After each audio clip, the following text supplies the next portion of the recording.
back with another photography podcast. Today I'm going to be talking about how you can go from working full-time into a freelance job. It's something that I did about 9 years ago, and it's something that a lot of my peers are doing at the moment. It's hard, but it's definitely doable. I learned a lot of hacks for helping along the way, and here they are.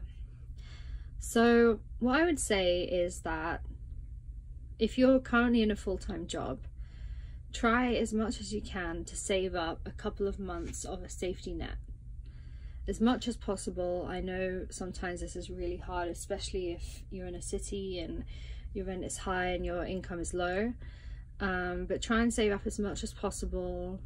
Work weekends and evenings, either doing other jobs to try and save up or doing photography things, so that by the time you go freelance you have a good safety net.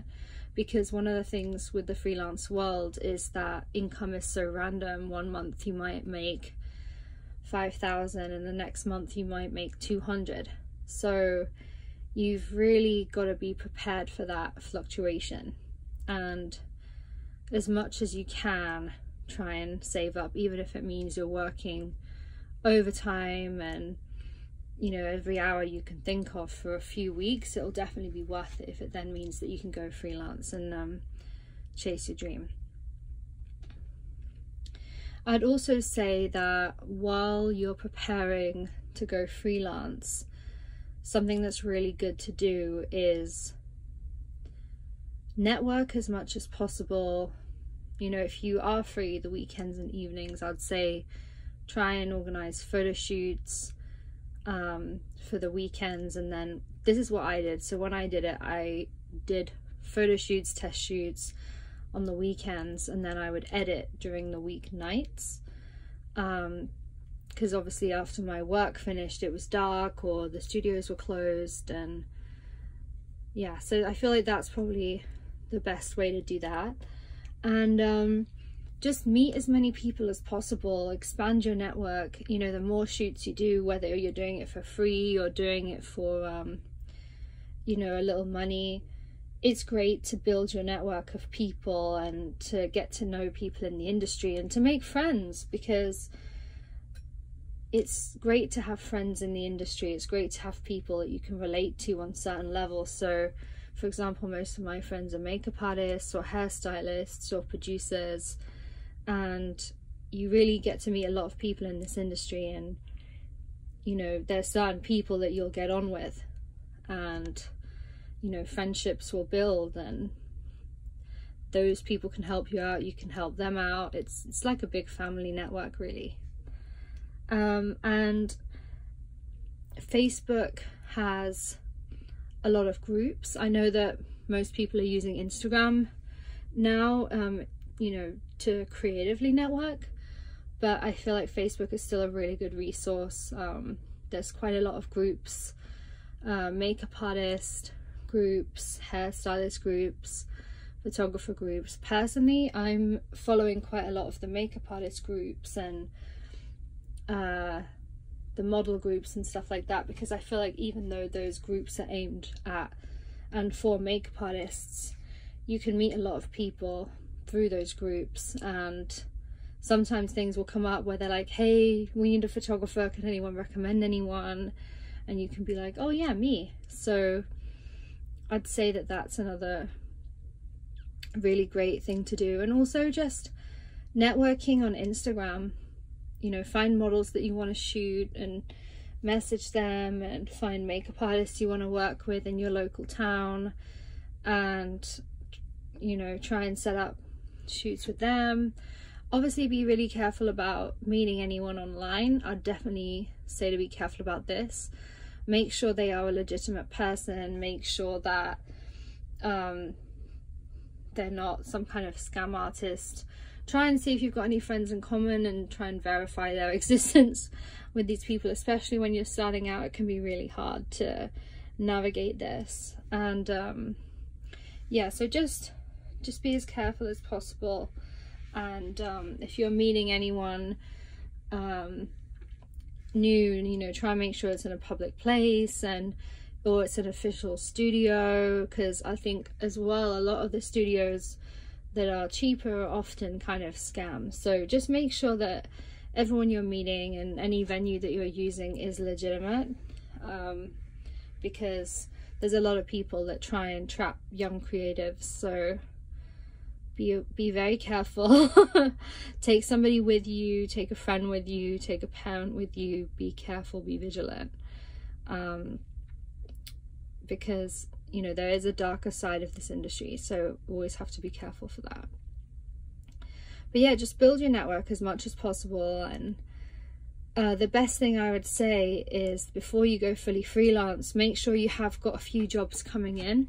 You've got a couple of contracts, or you've got meetings, you know, there's stuff happening. Don't just go freelance and then network after you've gone freelance. You need to do all the legwork, especially if you're not in a very stable financial situation. You know, you've got to really be prepared as you can before making the move to go freelance. And yeah, step 2, I'd say definitely be frugal. You don't know when the next paycheck is coming. Like I mentioned, you might get 5,000 one month and 200 the next month. You've got to really learn how to be very frugal and, you know, keep saving as much as you can. You know, you don't know when an emergency expense is going to come up. So yeah, definitely say be frugal. Also, when you start out, you really do, in the creative industry, still have to do stuff for free. Now, I'm not saying work for brands that have billions for free, but if, you know, your friend's friend or an actress with a big following or a really cool model wants to do a shoot, a lot of the time it's just good to get in the door, especially when you're brand new, and build up your portfolio, and then, you know, and then expand your network. Just obviously don't get taken advantage of, and people should at least be able to pay for your travel or for editing expenses and stuff like that. But I still do stuff for free for this to this day, but it's not stuff for brands. It's I'm shooting models that I like for my own portfolio, and I'm not getting paid for it, but it's sort of like editorial work. It's building your own creative direction. So I feel like that is something you should always be doing. But yeah, just, it's great to get in the door, work with as many people as possible. And, you know, even if you're taking a lower rate than you would expect in the future, you know, you are brand new. And if someone's hiring you for free, they're not going to be expecting a world-class service, or at least they shouldn't be. They should understand that you're learning and this is all new, and be, you know, very helpful with that.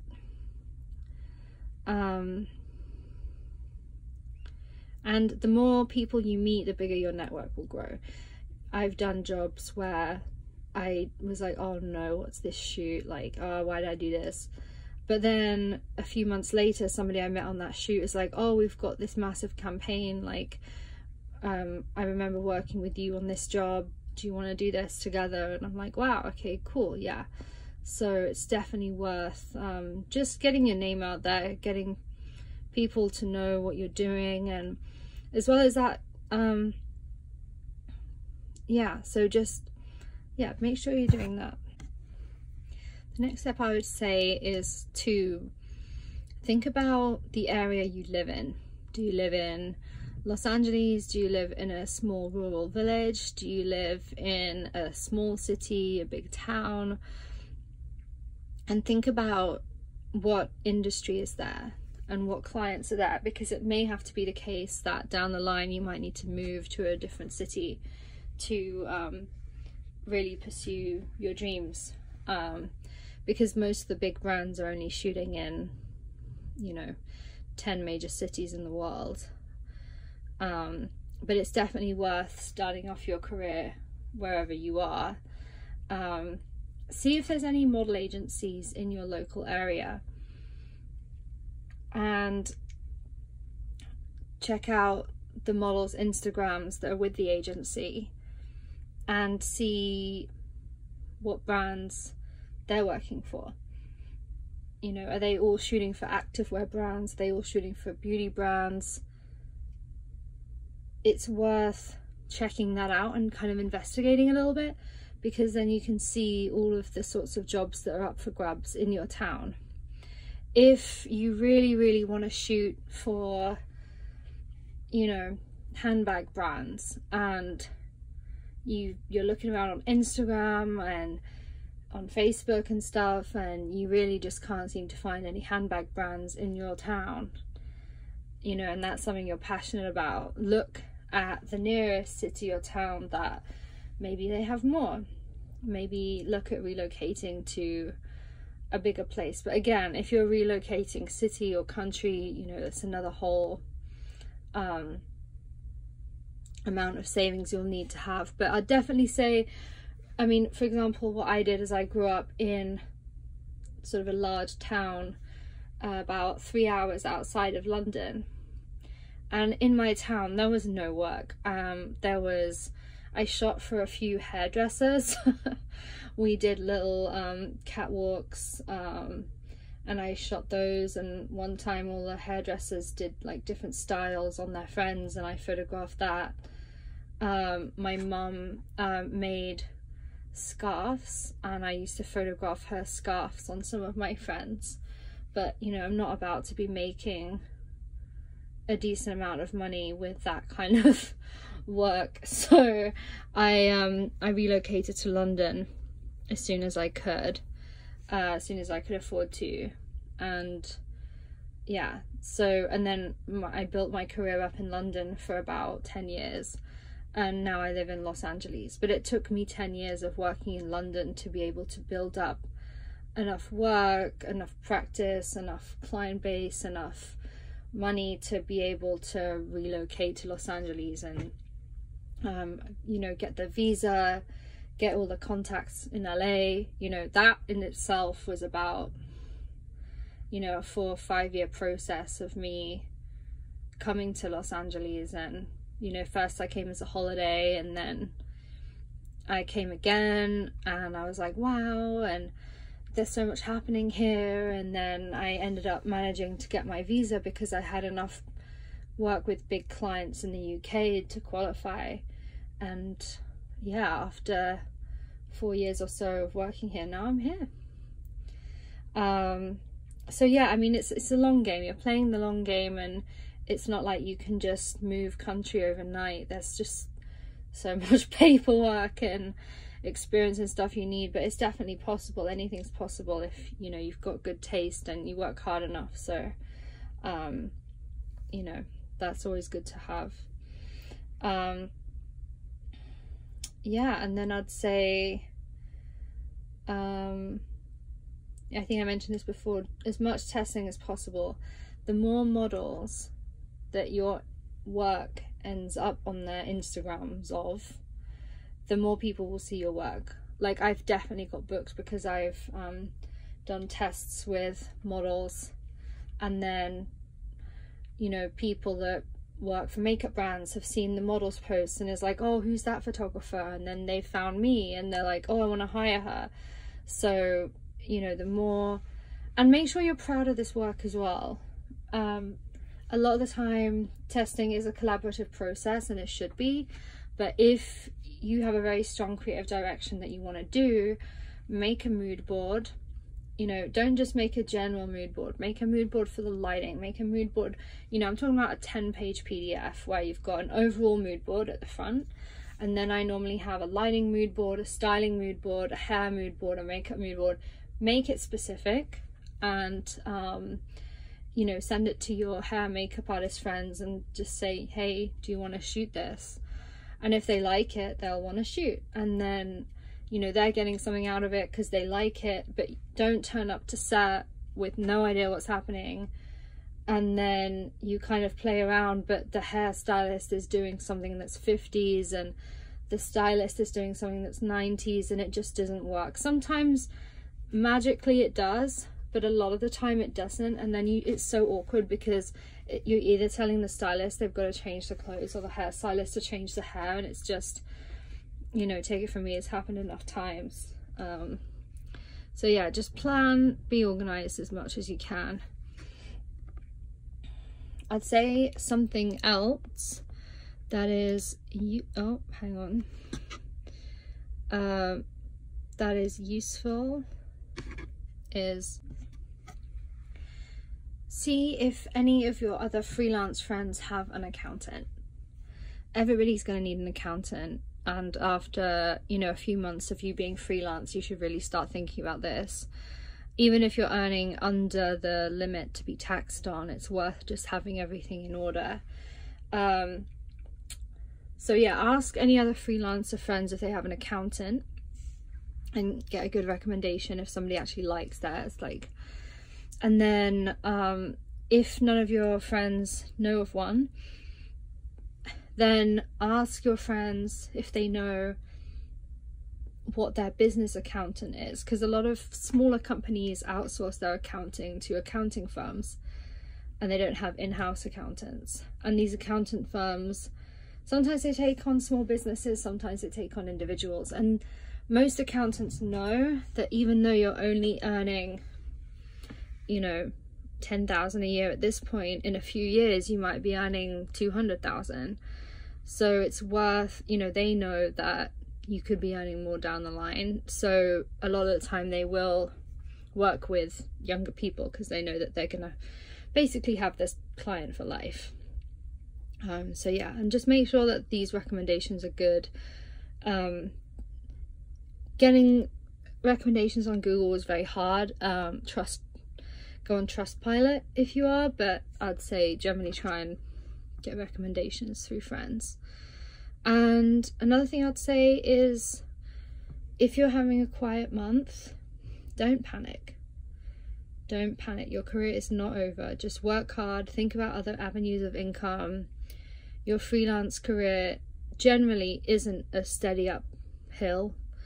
It's generally, you know, some months are good, some months are bad.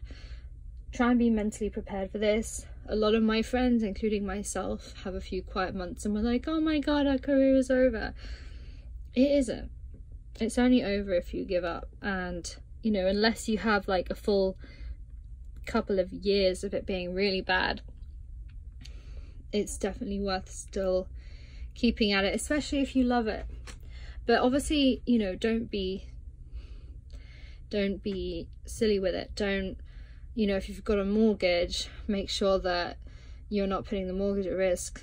You know, don't endanger your family in any way. And sometimes what you have to do is get a part-time job. You know, if you're having a quiet month, pick up a part-time job. Or, you know, I've always been about fashion. Fashion is like number one what I'm doing. But when I have had quiet months in the past, I've done anything. I've taken photos of office employees several times. I've taken photos of lawyers. I've taken photos of houses, interiors. I've taken photos of weddings. You know, all these things I am not very passionate about at all, and it's not something that I want to do in the long term. But you know, if you've got rent to pay and you've got a camera, I'm sure there's something you can figure out how to do. A lot of people don't want to shoot anything unless they're like 100%, you know, in love with the concept, which is a great idea. But if you don't come from a rich background, it's just not feasible. You have to do things you don't like. You have to get the bills paid. And, you know, I've done other things. I've mentored a few people. I've taught people how to use Photoshop, one-on-one lessons and stuff like that. You know, there's always something that you can do to really try and get the bills paid. One time my rent was coming out and I was a bit short. I think I was about $800 short, and I because I thought I was going to get paid from this other brand, and then they told me the payment wouldn't be till next month, and I was like, oh my god, I have to make $800 in 2 days. But you know, I post on Facebook like, hey guys, I'm dipping my rates for a couple days, I'm doing headshots for 50 quid, I'm doing this and doing that, and somehow I managed to get it. I got all the payments in cash or direct payments to my bank, and I managed to get the money in to pay the rent. So you know, if that's going to happen, you just have to really just switch on your sort of planning head and just got to do it. You know, it's not all dreamy, it's not all glam. You have to really put the work in to, you know, see results. And a lot of people in this industry are from very well-off backgrounds, which is great, and I'm very happy for them. And you know, that means they can spend more time doing what they love. But for a lot of us who haven't had that, we have to work, you know, much harder, because not only are we trying to chase our dream of being a photographer, but you know, we've got to pay our rent, and we know that there's no one that's going to be there to catch us if bad stuff happens. You know, you've got to always make sure you've got the rent payment. So yeah, I'd say that's definitely something to bear in mind. Another tip is, and this is very important, sleep on your emails. We all are going to go through a situation where there might be an argument with a client, or a misunderstanding, or especially when you're starting out. This happens all the time. You're shooting with your friend's cousin, you're shooting with your auntie, you're shooting with a small brand who doesn't know how to handle business, and there might be a miscommunication. There might be, they thought they were going to get 30 images, but they never told you that, and you've only done 7, and you know, there's all this stuff that happens. And especially when you're starting out, because all the clients that you have are much more inexperienced, and you're also inexperienced, so you know, really it's a recipe for disaster. But we all have to go through this stage. Sleep on the email. If somebody's ranting in an email and you have to reply to it, just step back and sleep on it. If you don't have time to sleep on it, wait a couple of hours. If you don't have time for that, make sure you keep it short, to the point, and unemotive. Always rise above. Don't, if they're saying, oh, you're a prick, la la la, don't reply and say, oh no, you're the prick. Just say, hello, okay, I understand, let's figure out how to resolve this. You know, just really try and be very short and to the point, and don't be rude. Just be just don't work with them again. You know, we all go through this, and it's a struggle, and it's horrible when you're in the middle of it, and sometimes people are trying to scam you or whatever. Just rise above it. You know, because the less time you spend thinking about them, the more time you can spend making money or doing things you love. And that's something that I learned the hard way, is that if you don't like this person, why are you letting them take up so much of your time? If you really don't care for this person, and they're being rude, they're being disrespectful, they scorned you in some way, don't let them occupy any more space in your brain. Block them, delete them, you know, just deal with the situation as calmly and as responsibly as you can, and just move on. Don't work with them again. It's never worth it. And you know, by replying in by replying with your feelings and how you actually feel about it is not a good thing. You have to kind of just reply like, you know, as if you're a lawyer, or don't pretend to be a lawyer, but I mean just using that short, to the point, you know, factual message, and then just deal with it, and don't let them take up any more space in your brain, because they don't deserve to be there. Following on from the point of dodgy clients is cash on the day. If you're working with a random person or a smaller business or your friend's friend, and you're taking headshots or you're doing a small brand photo shoot, always ask for cash on the day. Throughout my career, I've done this repeatedly. I still put it in the bank and I record it on my tax return, but I do this so that they have no way of trying to scam me afterwards.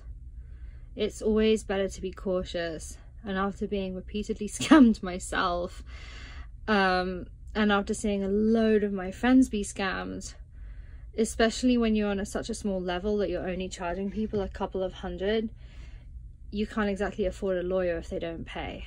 So just make sure to do this, and you know, cash on the day, whether it's up front, whether it's before you leave the shoot, and make sure you're not handing over the files until you have the cash in your hand.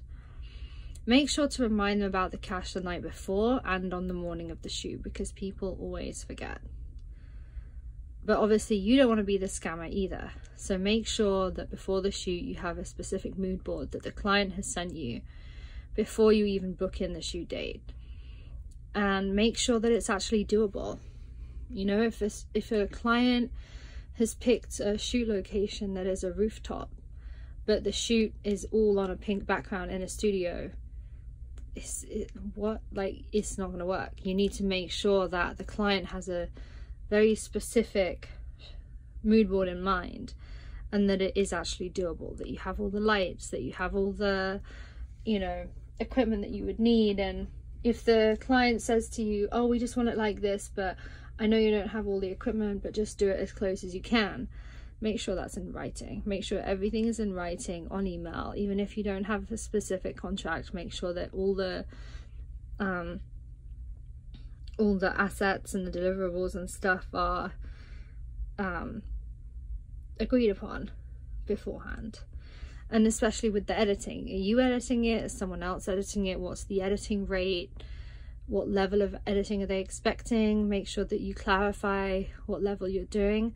And also show them the photos on the day, because you don't want to be in a situation where they've paid for it, they get home and they're like, oh, these photos are not what I thought. Make sure that, you know, on the day of the shoot, they're seeing the images on your laptop, even if you just have them as really small little thumbnails. Make sure they can see what's happening. Be honest and open with them. A lot of photographers don't want to show them, you know, people their work before it's retouched, but you know, the client will have to see, okay, this will be retouched and this will be like this and stuff like that. But don't leave the shoot without them seeing it. They need to have, I mean, how I generally work on smaller jobs is that I'll ask the client to bring a hard drive, and obviously I'll bring my own hard drive, and I back everything up onto their hard drive and my hard drive, or their USB stick if it's a very small job, and they'll give me the cash at the end of the day, and I'll put all the images on their hard drive. So they're walking away with all the images, I'm walking away with the cash, everyone's happy. You can't really expect someone to give you cash if you're walking off with everything. You know, make them feel safe, make them feel like at least they have the images. It works both ways. You know, it's trust, it's building that trust. And I've had a lot of situations where I've got to the shoot and the client's like, oh, I'm so sorry, I can't actually do you cash, but I'm gonna pay you tomorrow. And I'm like, okay, well, when you pay me, I will give you the hard drive. You know, it might sound a bit rude, try and obviously, you know, make it not sound rude, say that you have to process the files or something like that, but don't hand over the files until you've been paid. You know, as I said, it's really hard, especially to afford a lawyer when you're just starting out. So just, you know, make sure you've got your own back, and be wary of trusting people. it's as hard as it is, and as much as you would want to trust everyone and everyone can seem really nice and friendly, you just don't know what people are going to pull. And I've had the people before who seem like the sweetest human beings ever just completely ghost and run off with the files. So you've really got to watch your own back there. Another tip that I have is to do with affordability, because I think a lot of people don't want to be a photographer because they're worried that everything's so expensive and how are they going to be able to afford it, and there's so much equipment. You know, when I was starting out, I was so scared because I thought, you know, to be taken seriously I had to have, you know, 30 grand's worth of equipment, and you know, apparently other photographers had all these different lenses and I only had one lens, and I was so disheartened by that, and I just assumed that I wasn't going to be successful because I didn't have all this stuff, and people wouldn't take me seriously, people wouldn't like my work, I would be shamed about it, like, you know. And it's very hard, especially when you don't come from a wealthy background, to be able to really feel at ease and like you belong in the photographer community. However, I have a very good hack for this, and I've done it myself. Either buy secondhand from a reputable place or buy something on finance. This comes down to sometimes to credit rating, so always make sure you've got a good credit rating, and I'll go into that later. But okay, let's start talking about buying secondhand from a reputable place. Always check out places on Trustpilot, which is honestly one of the best websites, and even if they have 20,000 reviews, look at the bad ones. Look at the bad reviews, look at the 3-star reviews, look at all the reviews, and you know, are some of them a scam? Check. But yeah, definitely, you know, see if any friends have any recommendations. And if you buy somewhere secondhand, again, first of all, check the place that you buy it from on Trustpilot. Make sure you've got a warranty, make sure you've got insurance. You know, if you don't have insurance with the place that sells you the camera, which you should, and they should also be able to not only give you insurance, they should be able to give you a warranty, like a 1-year, 2-year, 3-year warranty. If they don't, make sure you've got home insurance, make sure you've got work insurance to cover your equipment. You know, make sure you've got all those things in place, because I know a lot of people, including myself, who have bought a secondhand camera and it turns out to be complete trash. The thing doesn't focus, it's really glitchy. So definitely make sure that you just be cautious, be overly cautious, and it will save you money in the long run. If you do manage to buy something on finance, that's probably one of the best options, because then at least you know you're getting a brand new one. But again, get home insurance, get insurance for the camera, get work insurance, and again, yeah, with credit. So you'll probably need a good credit rating to get that. And then I think some places that do stuff on finance also do a 3-year warranty or an extended warranty. I know John Lewis in the UK are really good at that. Don't buy anything off a random friend or off eBay or off Facebook Marketplace, because when it comes to cameras, it's like, what are you going to do if it breaks? Or if it, you know, something happens, you haven't bought it through a reputable source, you don't have proper insurance, you don't have warranties. You're just, yeah, it might be $300, but then you're going to have to spend another $300 and another $300, and you may have well just bought a good one for $600 in the first place. Honestly, it's so much cheaper in the long run to make the most responsible decision up front. I have friends who constantly just buy the cheapest thing, whether it's equipment, whether it's, you know, flights, and they always end up getting scammed, or they end up, you know, just something wrong happens, and it's just never worth it. you know, I got one of my Canon cameras on finance, and you know, I've had it for what, 3 years, 4 years, maybe 5, 6 years now. I've had that same camera. So, you know, it works, and you can get it serviced sometimes and stuff like that. You know, don't throw it around, look after it, but it just makes so much more sense in the long run to be smart with it. Now, going into credit. I'm not a financial advisor, but this is what I did, and this is what I would do again. If I had the chance, I'd do this all again. Open up a credit card with a reputable company. Don't go for one of those scam ones. Go for, you know, a reputable bank, a reputable credit card. Start off small. Even if it's a prepaid credit card, just try and get your credit. Open up a credit card. The more credit cards you have, if you manage them properly, your credit rating will only improve. But it's that's the thing, you've got to manage it properly. If you're terrible with money, then maybe credit cards aren't for you. But if you can do it in a responsible way, then they're the best thing ever, because you can get, you know, free holidays, free travel. You know, there's so many perks when you do use credit cards well. And so building your credit rating is a good idea in general, but I used mine because my income was so erratic. For example, I had to pay my rent one time, and I knew I had 5,000 coming in, but it wasn't going to be for a while. So I had to not pay my rent on my credit card, but I knew that it would be my overflow. And I think sometimes you can get cash out of your credit card and then put it in your debit account, and I don't think that's something you're supposed to be doing, but in an emergent situation, I'm sure it's fine. You know, so it's good for that kind of thing. The credit card is basically just a buffer.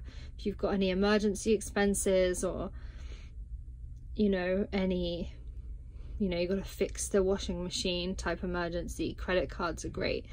And it's really good to start building up your credit rating and expanding your limit, because if you do have an emergency, it's so much cheaper to just put it on the credit card than it is to get a Wonga loan, or one of those scammy loans that they end up charging you 5 times what you loaned. And yeah, so, and how you should be managing your credit card. Again, I'm not a financial advisor, but this is you know, what I think is the best way to do it is, so when I first got my credit card, I think my limit was like 1,000, and I would put all my monthly expenses, such as the food I bought, the clothes I bought, you know, any day-to-day expenses, I would put on my credit card. And then every first of the month I'd pay that credit card off in full. I'd never buy anything that I knew I couldn't pay off. It wasn't an extended finance for me. It was just, the more you spend on your credit card but you manage it well, the better your credit rating will be, which is a crazy system, and it fails so many people. But that's what you should be doing, is, you know, buying maybe a couple £100 or dollars worth of stuff a month on the credit card, you know, day-to-day expenses, paying it all off in full every first of the month, or whatever day you want. But make sure every month the payment is back down to 0. You've paid everything off, you're not in debt. You know, it's just to build up your credit rating, because if you ever want to buy a house in the future, or you need a business loan, you're going to need good credit. And also, the better credit you have, the more likely you are to be accepted to what's the name, American Express cards. They have British Airways cards, they have different types of credit cards, which basically are amazing. When you get the credit card, you have like $1,000 worth of free travel points and all this incredible benefits. And you know, you get air miles points, you get so many things, you get cash back on purchases. These credit cards have amazing benefits, but you have to have an amazing credit rating to get these things. So just think about it as though, you know, eventually you're going to get a free trip to Hawaii, basically. So you have to think about it like that. You have to be very responsible about it. If you're ever in doubt about anything, phone up the bank and speak to them and see what their advice is. Another piece of advice is, in general, make sure you don't go over 50% of your overdraft limit, as this actually lessens your credit rating. I was not aware of this over the years. So make sure you pay off in full every amount every month, as much as you can. So let's say if your overdraft was 1,000, so your credit limit was 1,000, don't go over 500, because that some reason is like a thing where then your credit rating drops, which is something I only found out last year. I've had a credit card for like 8 years. So that's definitely worth noting. But yeah, so a time where this credit card stuff actually came really in useful is a couple of years ago. I had 2 jobs in the US within a month, and 1 job in the middle of those 2 jobs in the UK. So I had to go to the US, come back to the UK, go back to the US, and I had to buy, you know, 4 flights, so there and back twice. And I had to get hotels, Airbnb, but I wasn't going to get paid for the job for another 60 days. And basically I had to front about 7,000 of expenses, but luckily I knew I had 23,000 coming in from the jobs. So eventually it was going to be fine and I was going to be making a lot of money. But obviously up front I had to just, you know, take the L and just spend this 7,000. And I luckily had a very big credit limit by that point. So I managed to put it on there, and then obviously I was fine in the end. Now, don't do what I did if it's a sketchy brand. Make sure that these clients are people you've worked with before. You know, I'm talking about billion-dollar companies or massive celeb jobs. I'm talking about very, very legitimate brands who I know are going to pay. And I also had loads of other work going on, so in case they didn't pay, I knew I would still be financially fine. Not as fine as I would have been if I had the jobs, but I would have still been fine. Don't take any crazy risks like that. But, you know, in my situation, it wasn't a risk. Like, everything was organized, everything was fine.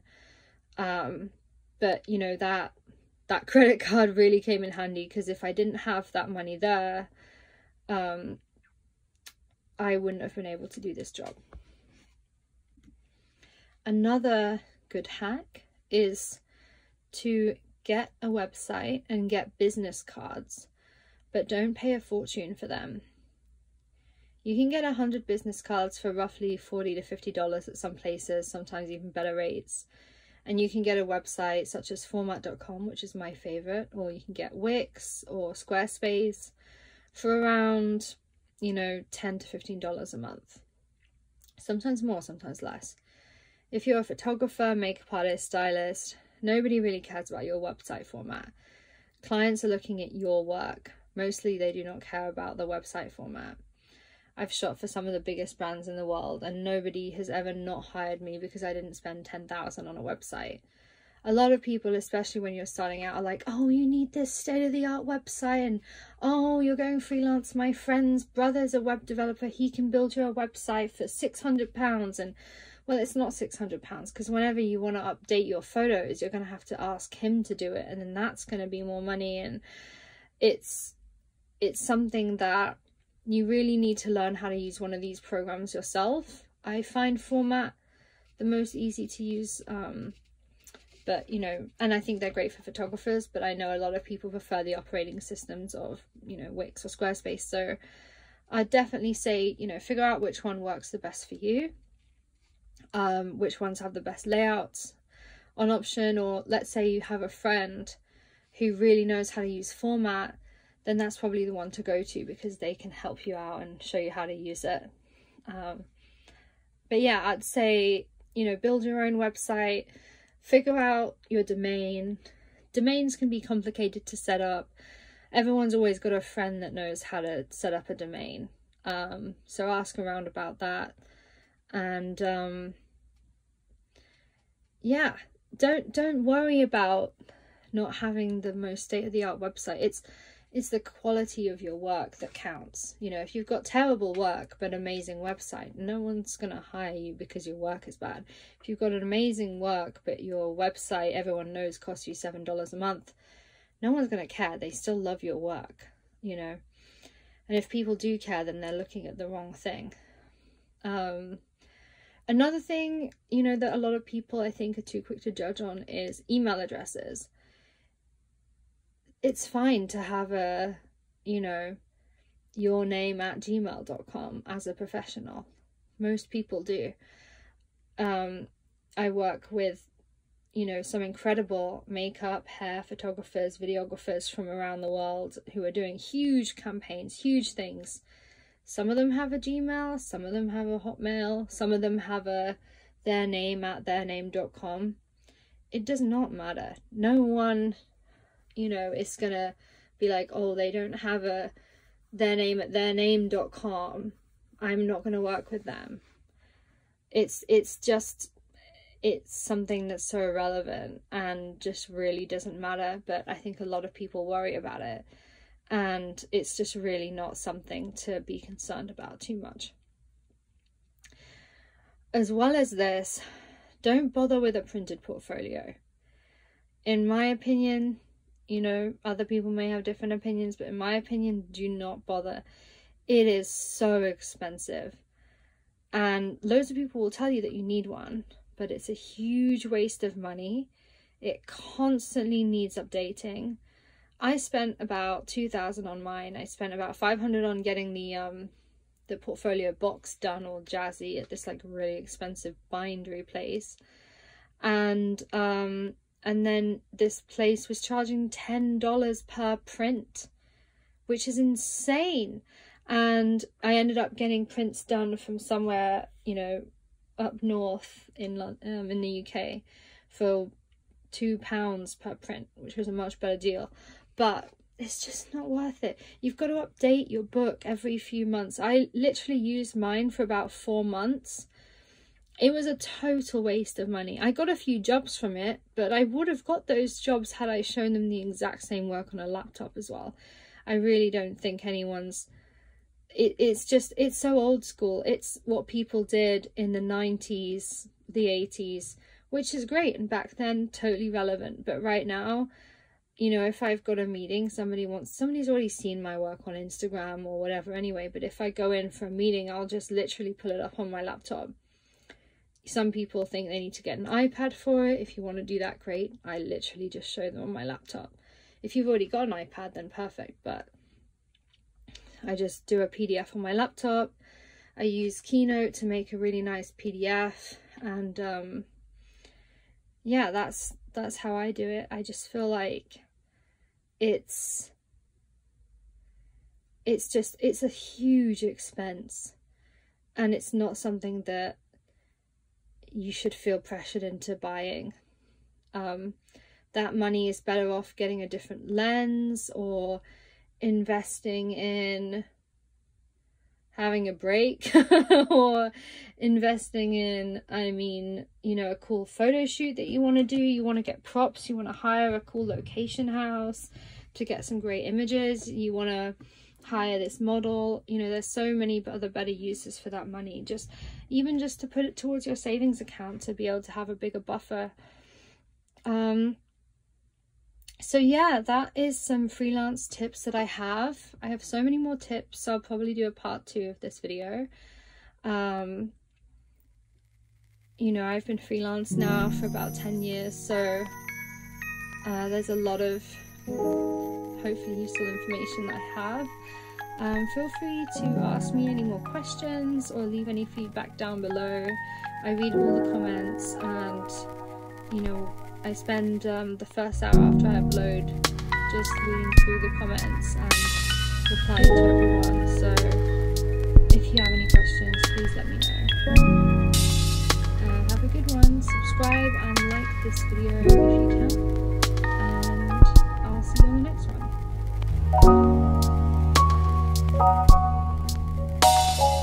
one.